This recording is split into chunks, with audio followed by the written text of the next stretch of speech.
I'd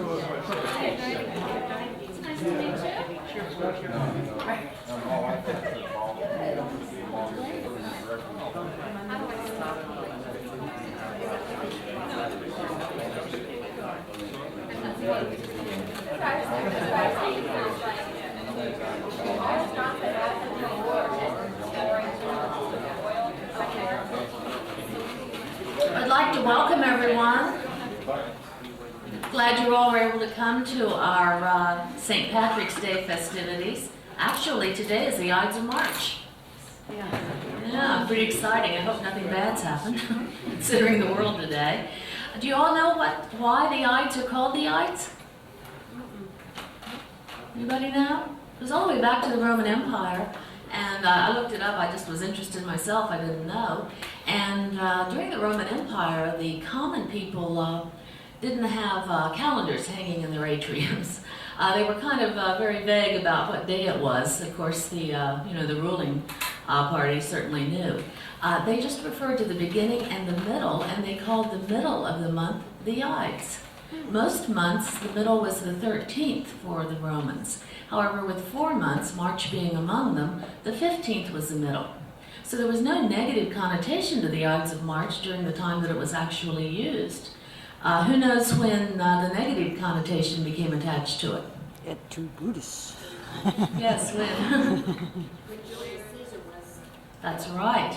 That's right. And of course, Shakespeare immortalized that in his play, Julius Caesar. But apparently a soothsayer said, "Beware the Ides of March." And sure enough, he was stabbed to death on the Ides of March. So now we speak of it as a day of foreboding, but originally it wasn't. So that's what today actually is. Sunday, of course, is St. Patrick's Day. I'd like to begin our ceremony today, our festivities, with thanking, first of all, Ellis Long for having started this contest 4 or 5 years ago. She was the first one to suggest that we have a Limerick contest, and it's become more and more successful each year, so she deserves a lot of credit and thanks. And then second, the spirit of St. Patrick's Day in Limericks has been alive since Margaret Brandon was with us for 20-some years at Thomas Nelson. She's passed on, sadly. But she loved limericks. They were her very, very favorite. And she sort of immortalized them for all of us and had us all writing them at all times of the year. And so as a sort of tradition, I always like to start the festivities with some limericks that she wrote for the very first contest. These, of course, are all about St. Patrick. There once was a green emerald isle where snakes had lived a great while. They wriggled and jiggled where nobody giggled till St. Pat rid them all by his guile. So happy were all the wee folk, they thought up a very good joke. They called up a rhyme in Anapest's time to honor the old Christian bloke. The lines were undoubtedly crude. Some you could call downright rude. But giggles replaced, all the reptiles displaced, a much happier island ensued. A green place they used for the name, their jokes brought the town its great fame. With the Limerick born, no faces forlorn, remained on the isle whence it came. St. Pat may have wished a tribute, a bit higher in thought than his boot. So dirty were they, one might even say, such a tribute was morally moot. So she has more, but we'll share those later. And as I always say, I am sure Margaret Brandon is sitting up on a cloud, wearing her green halo and green wings, smiling great big, enjoying this contest from afar. So I'd like to start with that.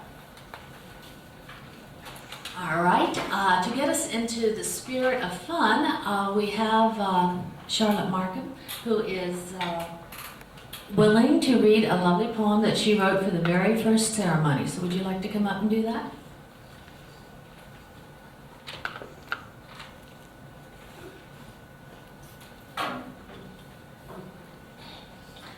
Oh, St. Patty. Oh, St. Patty's Day. Oh, St. Patty is the grandest of days. From the top of the day to the rising of the moon, there'll be dancing jigs and tipping of hats. What y'all say, we do a little Irish jig.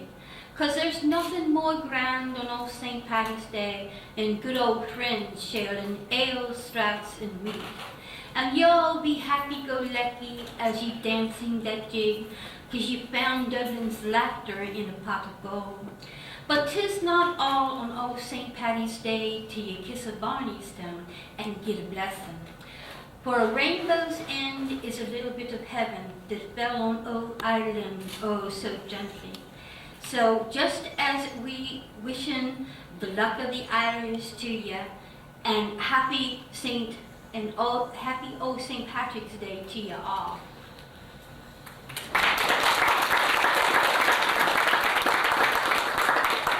Thank you, Charlotte. Next, I'd like to say a few words about good old St. Patrick. Most people don't know a whole lot about him.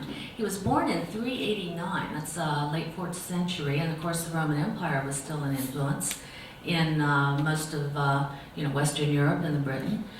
At that time, many families were Christianized, though, because we were at the end of the Roman Empire. And Patrick was born into a Christian family, and the first 16 years of his life presumably were quite happy and normal. And he was captured and enslaved by some Irish thugs, basically.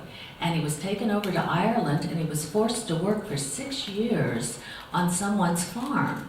And it wasn't terribly pleasant work at all. And he became more and more religious. That's what got him through the 6 years, the Christianity, the faith that he had. He finally escaped because he had a dream, a vision that told him to, and he went back home and, of course, joined the church. He ended up going to France, known as Gaul at that time, studied for many years, and was finally sent back to Ireland to Christianize them. That was his goal. And he very quickly managed to convert a number of people. He was with one group that had helped him escape earlier and had a vision. They were starving, and he had a vision of where they could find food, and they found it. And so he very easily converted the people because they had been pretty superstitious anyway. So it was easily done. And then he remained there for the rest of his life. And the Christianity, eventually Catholicism, was established there. Now, there are a lot of myths associated with St. Patrick that probably aren't at all true. One of them is that he had brought shamrocks from the continent over to Ireland to plant them. And the reason that he brought them was that the shape of the shamrock looked like the cross, and it allowed him to teach the Trinity, the 3 parts. So, as you can see, that's a nice story, but it's probably a myth. The other myth associated with him has to do with the snakes that he supposedly ran out of Ireland. No one knows why the snakes disappeared, but he probably had nothing to do with it. So there are a lot of fancy tales associated with him. But apparently he was a very good man. He lived a long time, and he died in 461 on March 17th. So the fact that we celebrate St. Patrick's Day has to do with the date that he died rather than when he first was born. In the United States, it's hard to believe, but St. Patrick's Day is one of the earliest holidays celebrated. And it was established by 1840s in Philadelphia as a national holiday. And so even today, this worship of a saint, originally by Catholics, but now by everyone, still lingers. So it's a fun day. Don't get too drunk on it. Most colleges have green wine. We don't have anything, or green beer. But I hope you enjoy Sunday. All right, next we have an Irish dancer, Wendy Garrett. She is a SGA president. You might know her in that capacity. She's also a very accomplished Irish dancer, so I hope you enjoy it.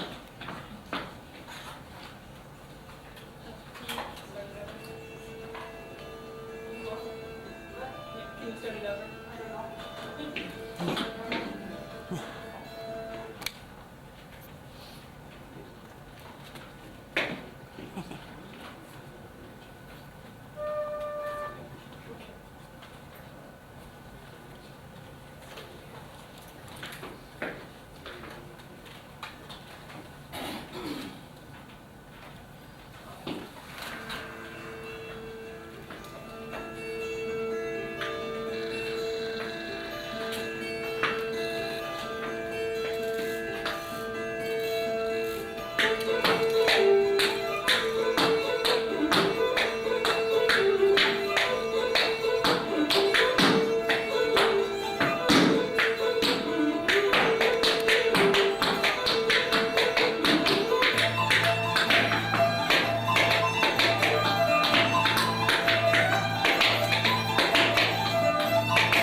was fantastic. She is such a good dancer. I love the costume too. That's wonderful, thank you. Next we have something that really isn't related to St. Patrick's Day or Limericks, but it's an opportunity for PTK to award the raffle prize that they've been selling tickets for a number of weeks. So I'd like Maria Jones from PTK to come up and make those awards.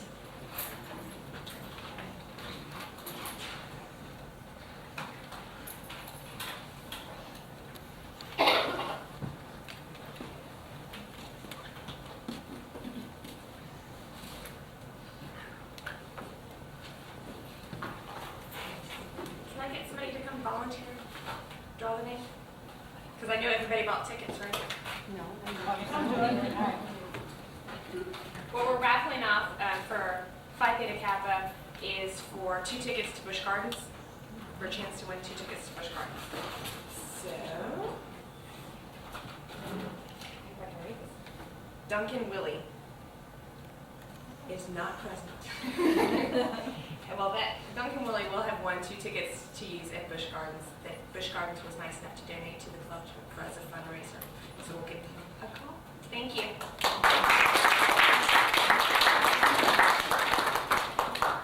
Thank you very much, Maria. All right, next we move on to limericks. Well, most of you here have written them, so you know what they are. They're 5-line poems, usually a bit rude in nature, with a rhyme scheme AABBA, done almost entirely in anapaests. And everyone says, well, where do they come from? Nobody really knows. I did some research on the internet, and here's the best I came up with. The fact is, no one can trace the limerick, other than through random occurrences of its peculiar rhyme and meter prior to the 1820s. Isn't that interesting? I would have thought it would have gone all the way back to the nursery rhymes of the Middle Ages, but it doesn't.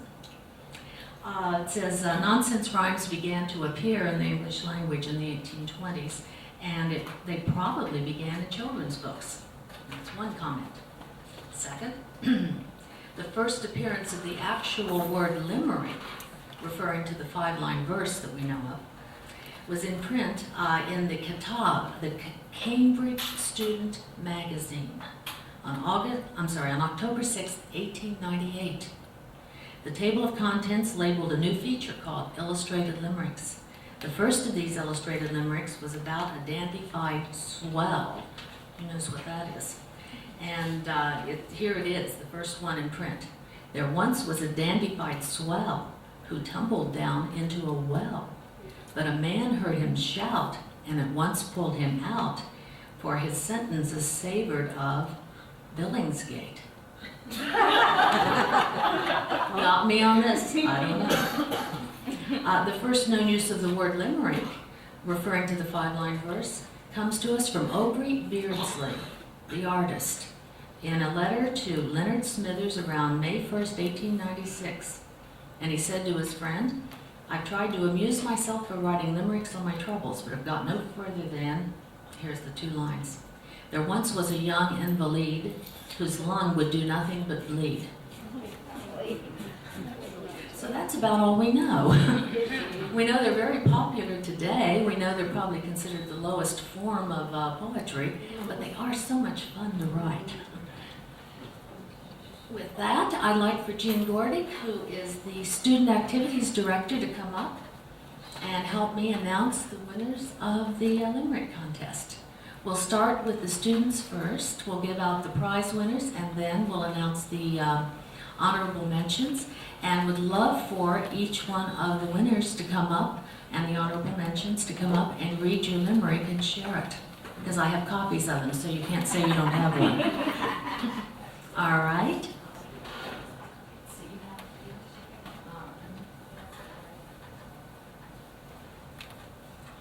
We'll start with first place student. Everybody ready for this? It is John Richardson. John Richardson, right here, and his limerick is called Farmer Joe. Congratulations, John.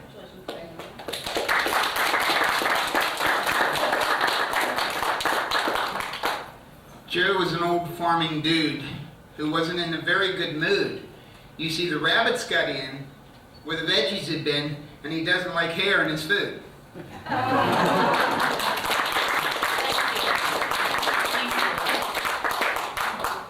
Go back. Okay, John, you want to get a copy of that so you have a record of it? Stay right there.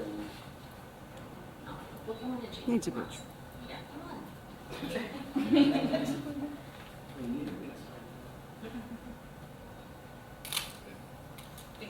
First place. Thank you. All right, second place. Second place goes to Renee Littlejohn for a scandalous little limerick called The Prof. If I had known there were cameras present, I would not. Okay, sorry. And Jean has your prize. Okay. There once was a young professor named Pruitt who told his students to shut up and do it. He'd forgotten in that flash it was his remedial class, and his shock watched them swap bodily fluid. Actually, an assignment in class. The least you could do. Thank you very much.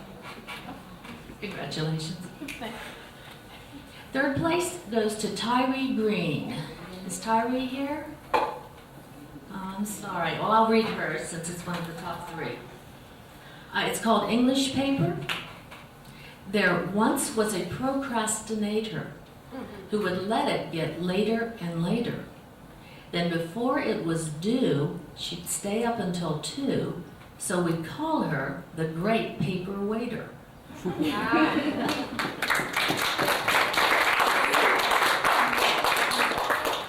Now, we do have some honorable mentions, and since these are so short, I know you'd like to hear some of them, and I know not all the honorable mention people are here, so I'll just go through. The first honorable mention is Karen Healy. Is Karen here? Karen Healy? All right. Jonathan Wallace, honorable mention. Is Jonathan here?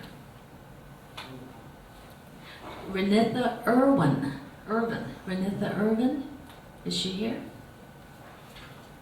All right. How about John Richardson again for Dot and I? Would you like to come up and read those? Or do you know them by heart? Yeah, I usually know by heart. Okay. First one's Dot. Dorothy was it was Dorothy who danced quite a lot, and she'd always dance a foxtrot. And when she took dances with the quicker rhythm dances, her nickname soon became Polka Dot.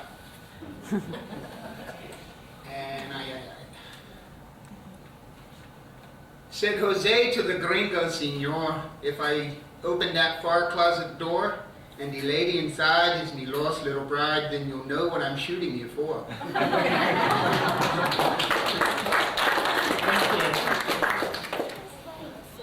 All right. Next is Makisha Stevens. She didn't know she was going to have to read hers. She might have thought.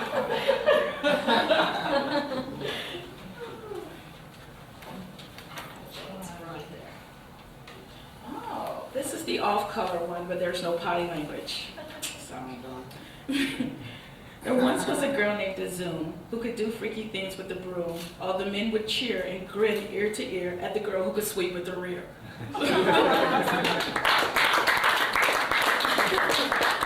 That was a good one. Okay, thank you very much, Makisha. Stephen Saunders here? Maybelline Brown. She was? Yes, you're here. Yes, you're here. Come up. Come up, Maybelline.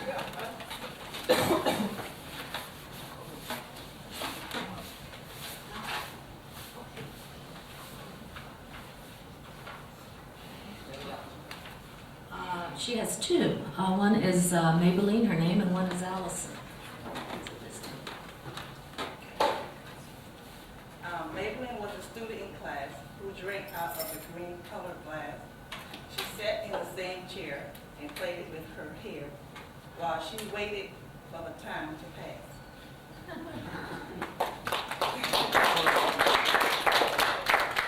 Allison was a cook who works hard. She cooks good fried chicken with lard. It's always good to eat when she prepared the meat. She deserves a nice thank you.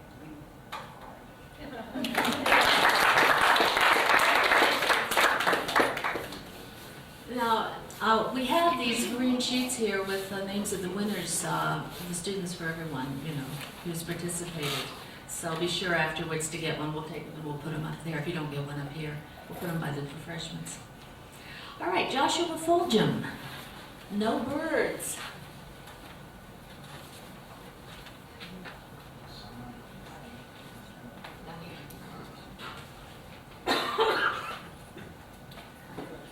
No birds. What's the use of trying? I'm not a nerd. I followed the directions down to the word. I planted a big blue bag of bird seed and watered it hopes to succeed, but I didn't grow a single bird.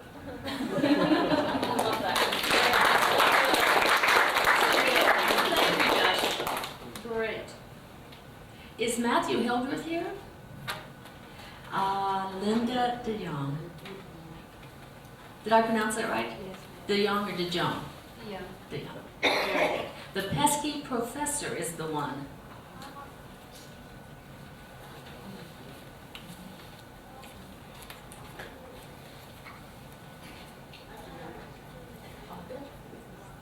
There once was a prof named Gandeski who was really a little bit pesky. If he liked your design, you'd fit right in the line. If not, he really got pesky.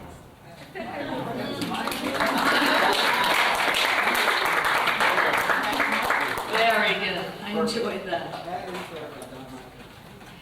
Is Rashida McCants here? She's Osama bin Laden. John Marshall? John Marshall? Sue Spencer for the note.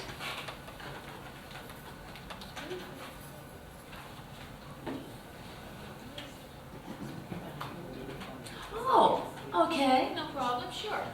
Okay, this is Sue's. It's called the note. The very ugly picture hung on the wall. A very expensive picture bought at the mall. People looked daily at the strange sight. The canvas was blank, except for a tiny ugly kite. Maybe we thought it's a musical call.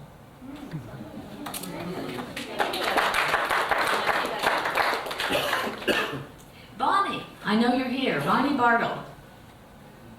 She was here. There she is. Come, Bonnie, come. I made my 01 students write limericks. Let's see, you are 12. Right there. Okay. There once was a lady named Bonnie. She was very thin and quite scrawny. She wanted desperately to eat, but she couldn't stay off her feet. So eventually Bonnie was a Gonnie. Good job. Sorry. Congratulations. It's great. Claudia Scott, you're here too. Great. Maggie. Maggie.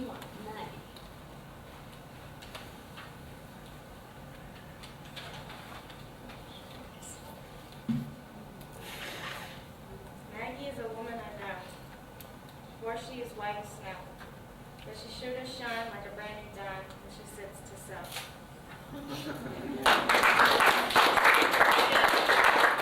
Super. Thank you, Claudia. Is Alicia Spence here?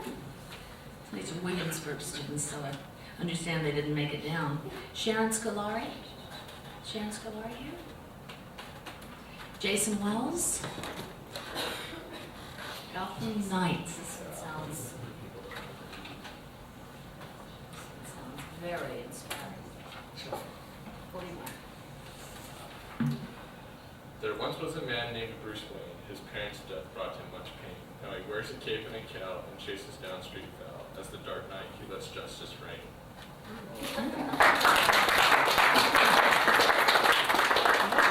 Thank you, Jason. That's cool.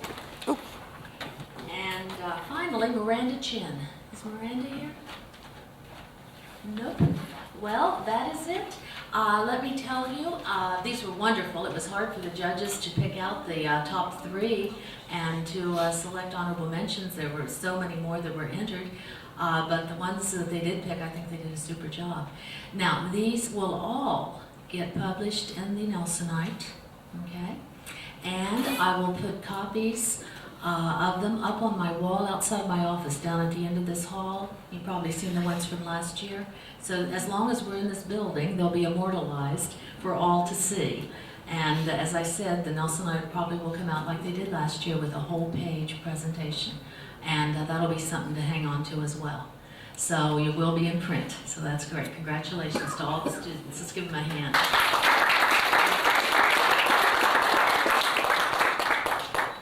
Okay, next we turn to the faculty. Now things get really fierce. You wouldn't believe.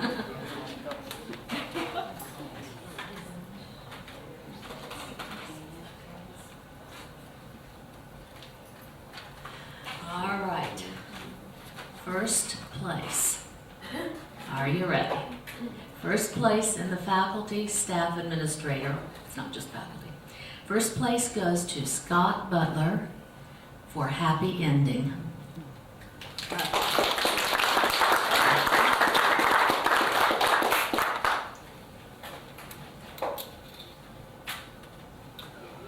You want to read it first?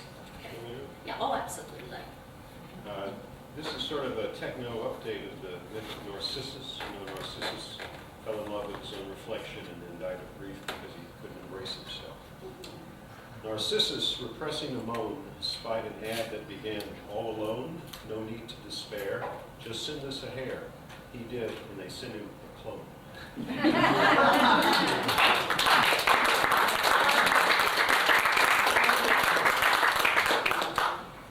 Fantastic. All right, second place. As I said, things were fierce in competition. Second place goes to Ellis Long for Confucius Say.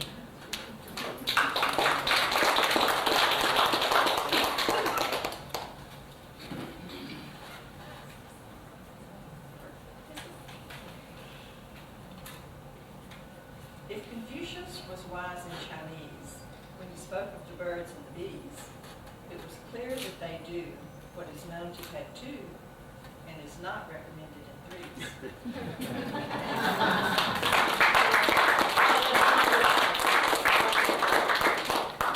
And of course, Dr. Long here is the Spanish, head of Spanish, well, you're head of the language department, whole thing. But she's a Spanish professor. And of course, Scott Butler, Dr. Butler, is an English professor, in case some of you might not have known. Third place, again, it was fierce, but third place goes to Debbie Godden, who is not with us today. She couldn't be here. She is an adjunct English teacher, a very popular one, and I will read hers for you. It's called French History. A French executioner named Max told Marie Antoinette to relax. 'Twas a costly mistake to let people eat cake, and now she must suffer the axe.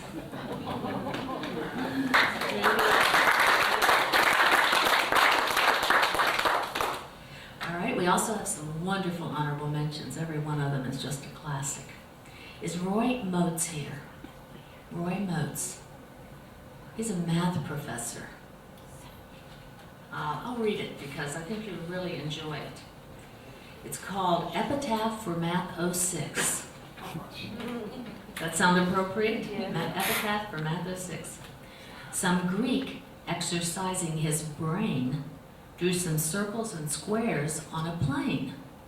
While devising a bath, while taking a bath, he devised enough math to cause students millennia of pain. Is that appropriate?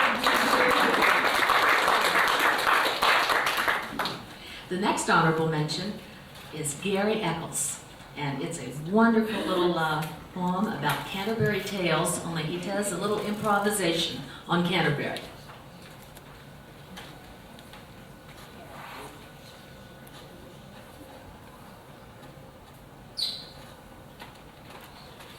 Can't you bury these tales? For knowing our limericks absurd, Geoffrey Chaucer doth give us this word. From the trustworthy net, this quote by me you bet, dressy rhyming is not worth a turd.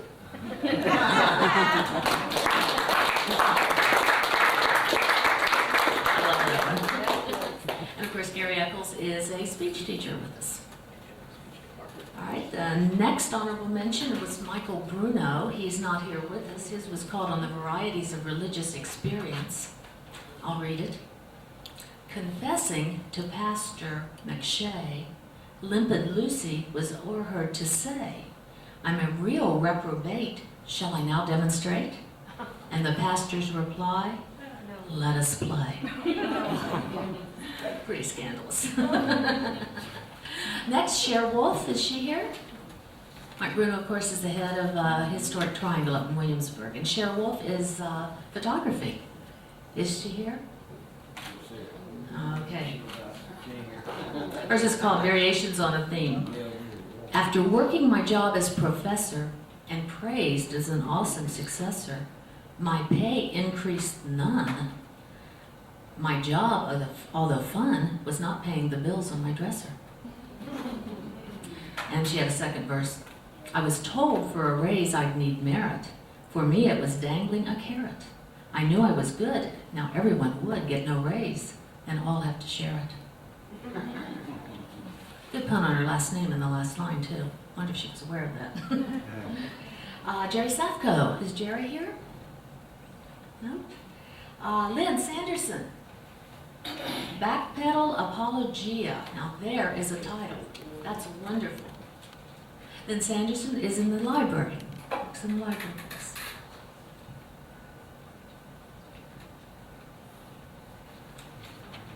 I misspoke. I'm sorry. Please note. Gee, I meant no offense. Need your vote. See, it was all a mistake. Here's the rule for my sake. Read my lips if you must, but don't quote me.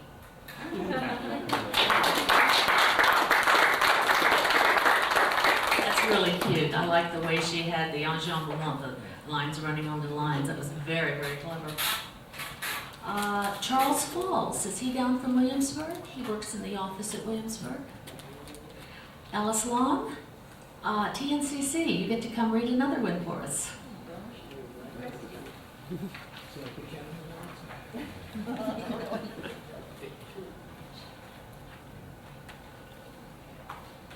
TNCC. Back in 1780, the state of Virginia was broke, and the great Thomas Nelson supplied its lifeblood till he died. May his namesake not suffer that fate.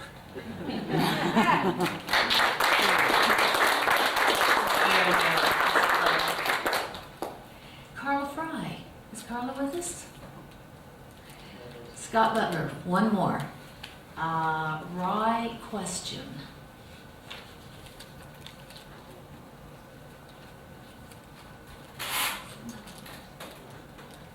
This is sort of a curmudgeonly limerick about people who walk around using cell phones. If a body with phone against jaw meets a body with pager in paw, and nobody's eye is watching the ride, should the crash make one gasp or guffaw?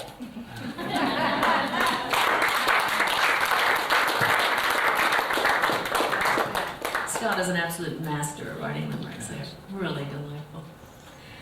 Well, that is it. I'd like to thank all the judges for both categories of the limerick contest. Vic Thompson, Dr. Thompson right here. Betty Thomas, she was here. Oh, right here, right behind it. Jean Gordick, right here. Rick Dolderschlager. He's in the office. He's in the office, okay. And Clarence Huntley, is Clarence here? And finally Lisa Ray. And then there was my husband, but he's Irish and he has a degree in English, among other things, so I think he qualified too. I want to thank all the judges. They did a tremendous job. I want to thank all of the participants. It was a delightful experience getting to read through these, and I'm so pleased so many of you participated, and I hope you'll think about doing it next year. And are there any announcements before I turn things over to Jean? Anyone want to say anything? Did I forget anything? I'm having Alzheimer's moments more and more often, so I have to kind of double check myself. Well, let me turn it over to Jean Gordick to tell you about refreshments, and I thank you all so much for coming and enjoy the refreshments. Okay, in tourists, let's eat. We're gonna put on some Irish music. There's refreshments in the back of the room, the scones in different flavors, and we have the shamrock cookies. Congratulations, everybody, and enjoy the social time. Congratulations, Scott. I hope you enjoyed yours. Yeah, well,